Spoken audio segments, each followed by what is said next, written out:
Hi there and welcome to Plan First Live. We are a design company that is based in Auckland, but we are a New Zealand company, so we have designers across New Zealand, anything architectural, interior design, interior decorating or landscaping design. So our details will be on the screen at the end of the session. You're welcome to give us a call, send us an email. You can get in touch with us via our website and also our 0800 number. Today we're going to talk about first impressions.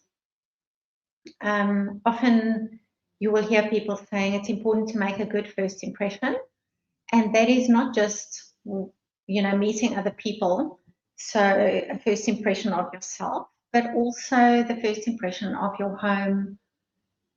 There's a whole number of things, but today we're specifically going to be talking about the first impression of your home.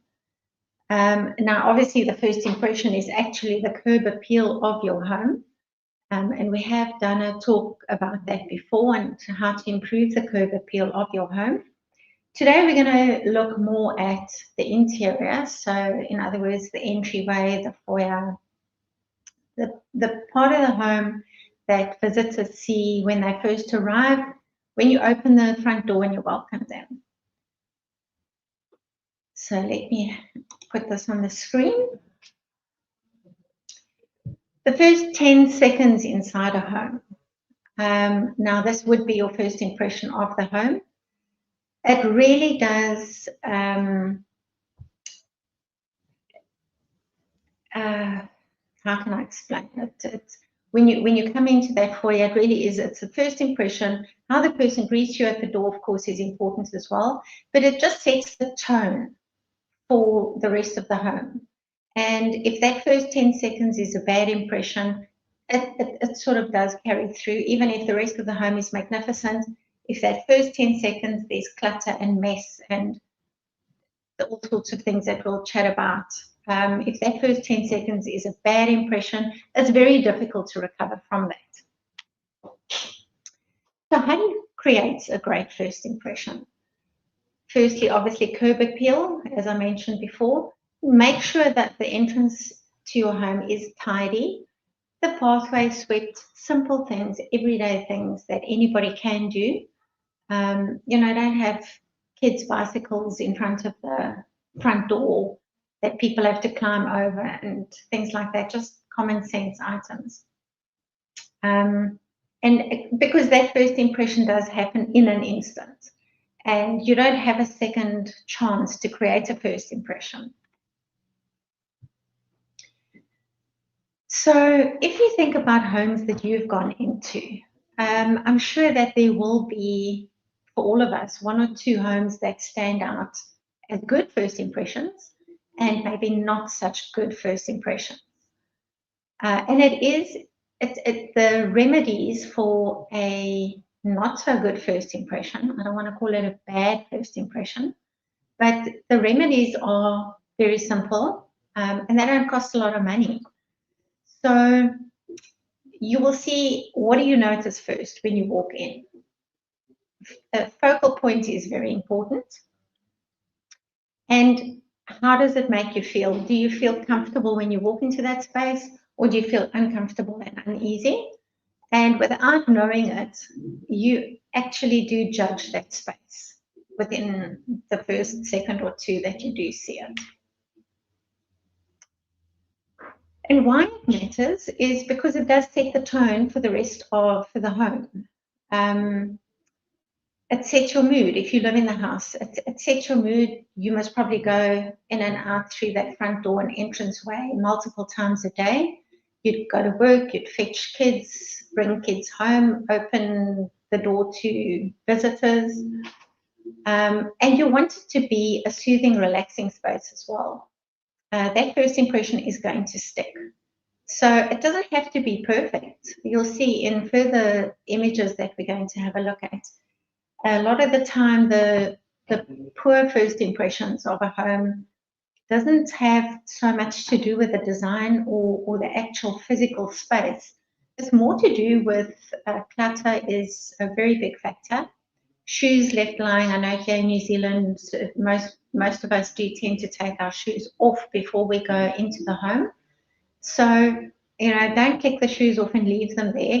Have a couple of baskets, as you see in this image. Just put the shoes in the baskets. They're still accessible to you when you need to go out, or, the baskets are right there when you come in after you've been out. But at least they're not lying around for people to trip over. So it's a very simple thing, but it's a very important thing. So the biggest problem is when most homeowners do a renovation, decorate, or even build a new home, a lot of their focus goes into bathrooms and kitchens and living areas, be it patios, lounges. They just want to know where's the big flat screen TV going to go,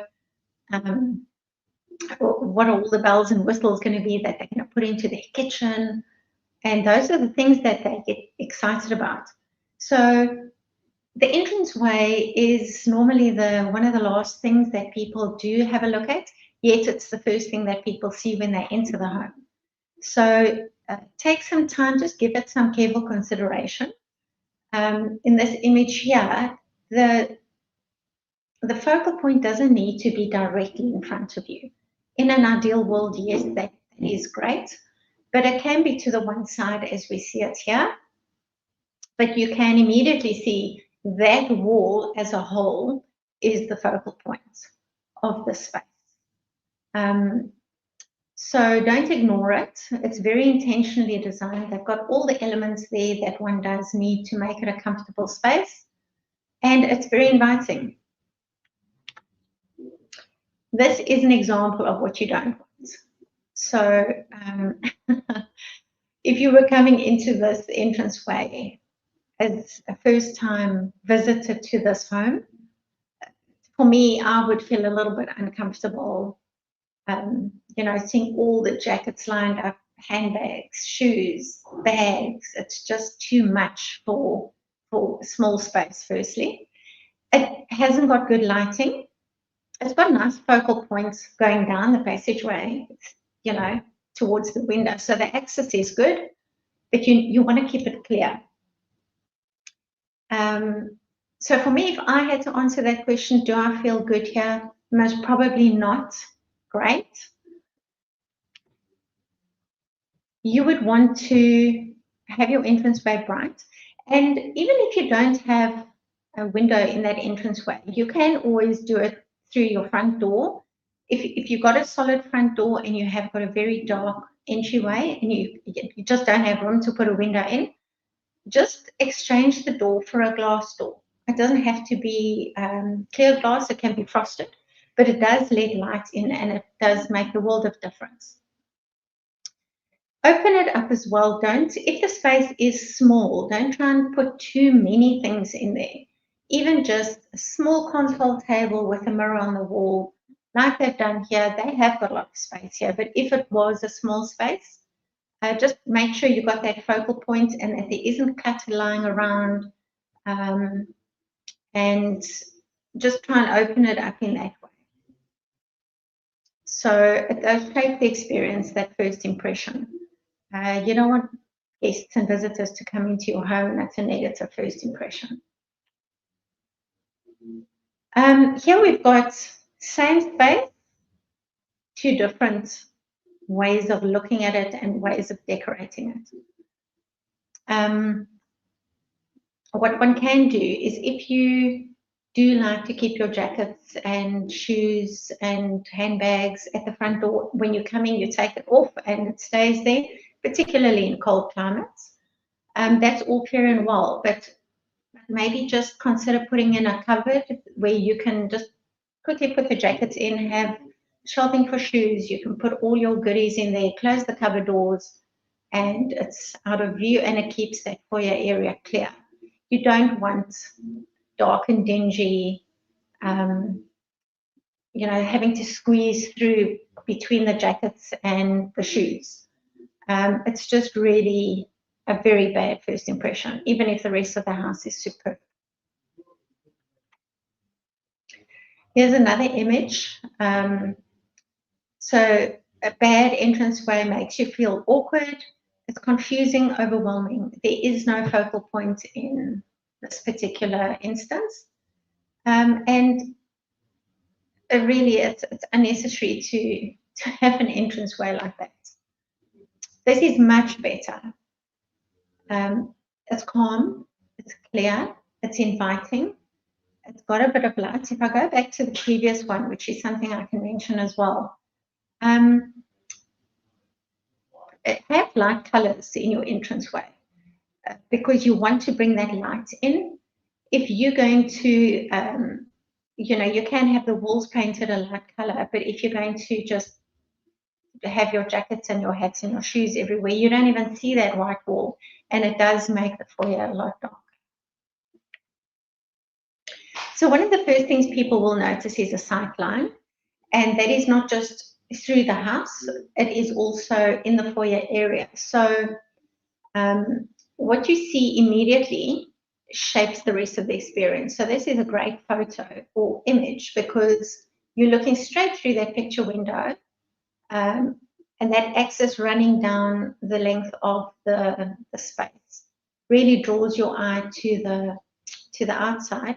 But also, if you look at the position of the front door, when guests come in, they look directly into the mirror, the shelving or the table, wall mounted, and the two pendant lights. So it's a very nice way to frame your entranceway when you come in.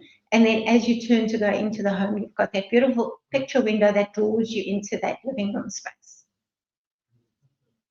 I just want to have a look at some of these questions that have come in. I think sometimes we have touched on them.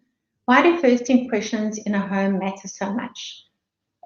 Because really it does set the tone for the rest of the home.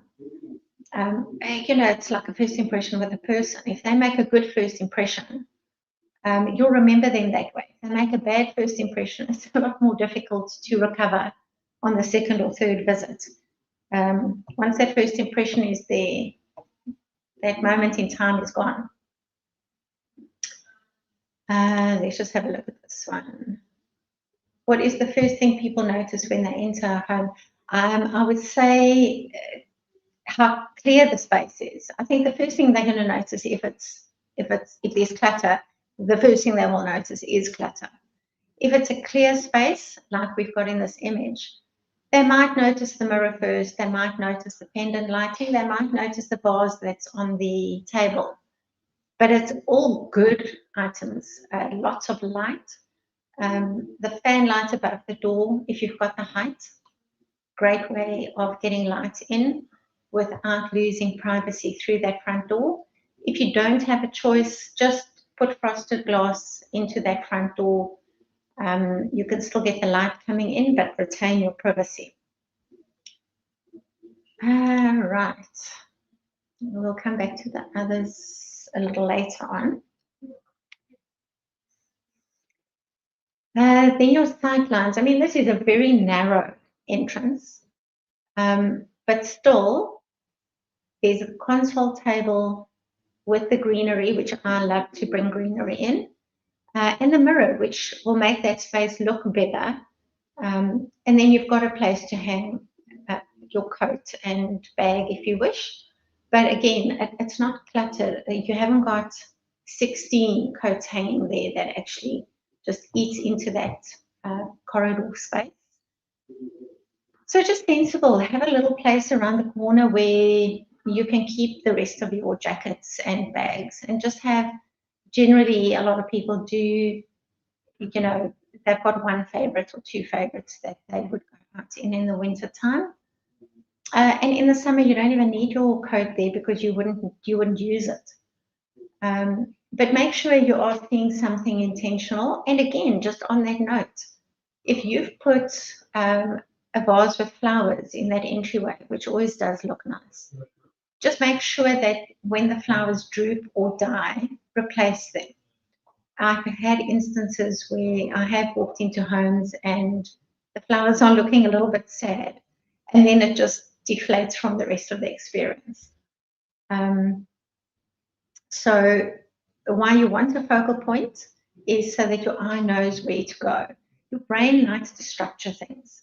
So if there's too much chaos and clutter, your brain, it doesn't have that structure. So keep that in mind. A typical example, and the image that I'm going to show you after this is the same space decorated differently. In fact, it might have been the previous one, actually. I think it was the previous one. So that is the good entryway, exactly the same space, but just no thought has gone into it. It almost looks like a teenager's bedroom in a way. So yes, visual clutter, no focal points. And your brain wants the direction, as I was saying earlier. So easy to fix. They haven't done much except really tidy up the clutter. So that's a big tip. Moving on to the next one. Lighting is the easiest way to fix a dingy and dark entranceway. The one on the right, you'll see it immediately puts you in a gloomy mood. It's heavy, it's a heavy atmosphere. It's just gloomy, and just brighten it up, paint it with light colors. Put your extra lighting in there. Even if you need to put a couple of extra light fittings in, do that, because it goes a long way.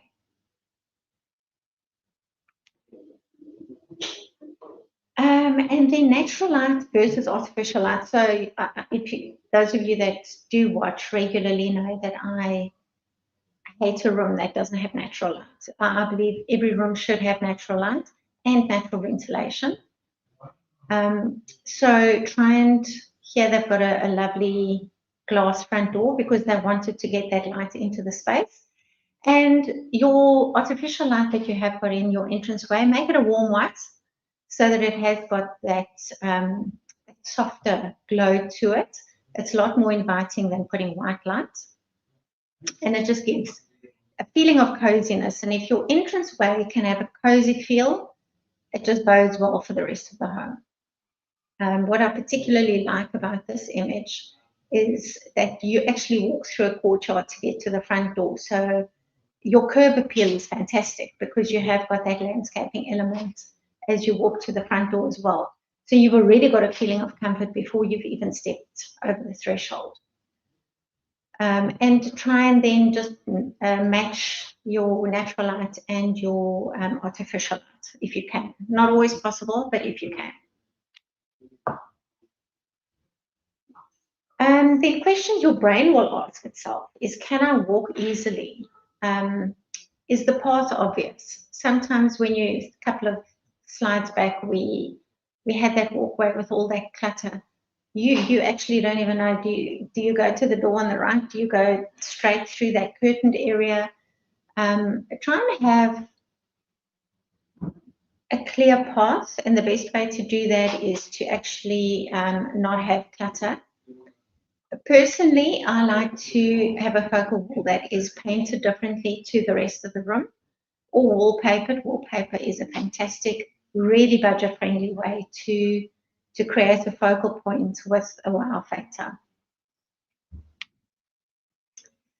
Then yes, flow problems. Common issues is that you've got furniture in the way. So if you've got a small entranceway or foyer, don't force furniture in if there isn't place for it. Rather just leave it out. And don't have too many items near the door as well. You don't have to struggle to get into the space. You want a clear flow. You know, the floor should be clear, walls should be clear. You shouldn't have to squeeze past furniture items to get to the lounge. And a lot of the things that we talk about overlap because the principles are really the same for a lot of design situations, whether you're designing a bathroom, whether you're designing a lounge, the issues overlap to a large extent. The minute you've got something like this, where you've got to climb over things, your body does, without you knowing it, go into a bit of stress mode. And clutter is your biggest enemy. And that actually goes for anywhere in the house. We've looked at a lot of images similar to this over the time that we've been doing these programs. So shoes, bags, random items, coats, just give them a dedicated home. Have a cupboard where you can put them around the corner, wherever. Just find a space where you can put them so that they're not visible in the entranceway. It does create an instant negative impression. Then the focal point we spoke about, it doesn't need to be one specific item. It can be a collective of items that create a focal point, but immediately your eye is drawn to that wall. So have a look at things like mirrors. Plants is a great one. Artworks is also good. A view, if you did have a view, that could be your focal point as well. So you can walk through the front door and have a picture window in front of you that looks straight into a garden or a courtyard. Great focal points. Then you wouldn't need any of these additional items that we're having a look at here.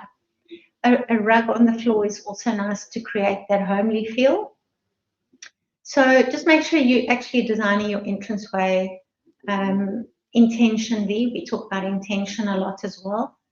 It was one of the things we spoke about a couple of weeks ago. Why do hotel rooms feel so much better than our own homes?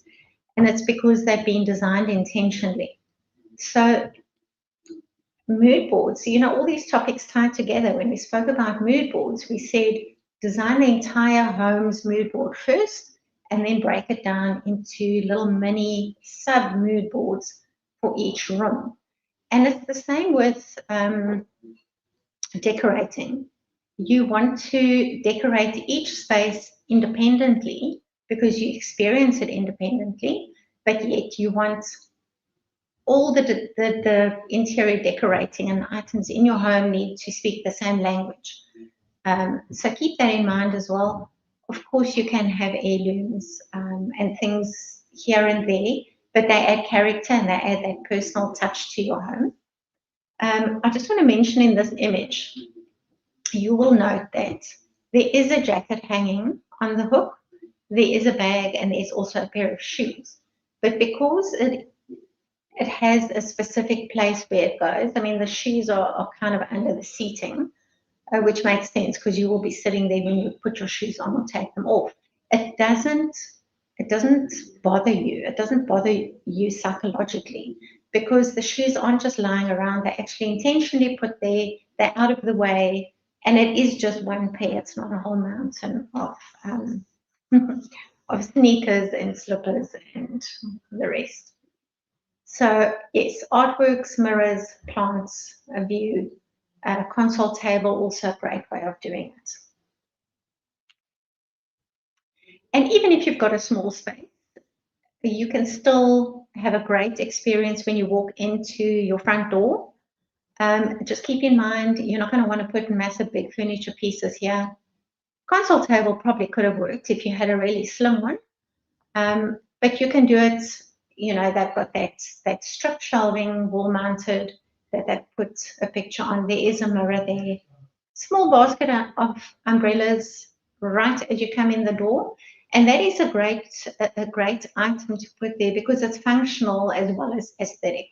So it does just give a bit of character to that home. And you can just grab your umbrella when you're going out or when you're coming in, you just pop it in there and it's out the way. Small spaces, use mirrors to make it look bigger. Use light colors as well. And you can see with their front door, they have made use of the glass in the top. If they hadn't have done that, they would have had no natural light coming into the space and it would have been a lot darker than what it is. You can also use vertical elements. I mean, in this instance, they could have had some vertical shelving going up, put some planting on it to bring a bit of greenery. Just don't make the shelving, you know, too wide, keep it narrow. But there's a lot of options that one can do. Just take the time to have a look at pictures on Pinterest. There's some great examples of work that a lot of different designers have done. And keep it minimal if you do have a small space, just to avoid that clutter. So just 2 before and after images. This is the before. You can see there's no natural light, very little artificial light. clutter everywhere, jackets everywhere, shoes in the way. So it's a tight space to squeeze through. Very, very poor first impression compared to this, which is exactly the same space, just treated differently. So I'll go back just to have a look again. Exactly the same space, treated entirely differently. And you'll see what they've done here is, yes, they still do have quite a few jackets hanging, but it is more orderly. They put them right against the wall, whereas in the previous image, you've got this sort of bracket coming out of the wall, which just takes too much space. And they've also got a small cupboard which doubles up as a seat when you do put your shoes on, and their shoes just go into that cupboard or into those two baskets there. Your eye doesn't look immediately towards that basket and say to itself, oh, it's got shoes in. Because it's a clear space, your eye gets drawn through the space. Yes, these items are here, but you don't really register that they are functional spaces or functional items that are actually housing shoes and jackets and things like that. It gives you a totally different feeling. Then simple fixes that you can have a look at. First and foremost, to declutter the space, improve the lighting. We always say that lighting is one of the cheapest ways to really enhance your space. Add a focal wall. Here we've got our focal wall directly as you come in through the front door, and make sure you've got an open pathway. In this instance, you've got quite a number of pairs of shoes under the seating. It doesn't bother though. It really doesn't, maybe because it's been intentionally designed, but it really doesn't look like clutter. Think like a guest. Think if you were a guest. Try and walk into your home as if you're walking in for the first time. So look at it critically, as you would if you were a guest. See what they see. And then I know it's very difficult when it is your own home because you're used to it and you live there. Sometimes we don't see things that we live with every day. But try and be as critical as you can. And do you feel welcome when you walk into that space? Yes or no? And if the answer is no, then just have a look with the principles we've looked at. Can you implement some of these things to improve that feeling of feeling welcome?